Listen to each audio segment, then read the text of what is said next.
वो देखिए संगवारी मन ला सादर सादर जय जोहार, जय छत्तीसगढ़।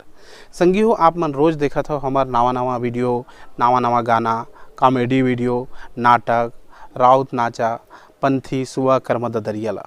तो संगवारी हो आप मन ला सादर सादर निवेदन करथो मैं कि हमार रंगीला म्यूजिक वर्ल्ड ला अधिक से अधिक संख्या में माया और दुलार के जरूरत है।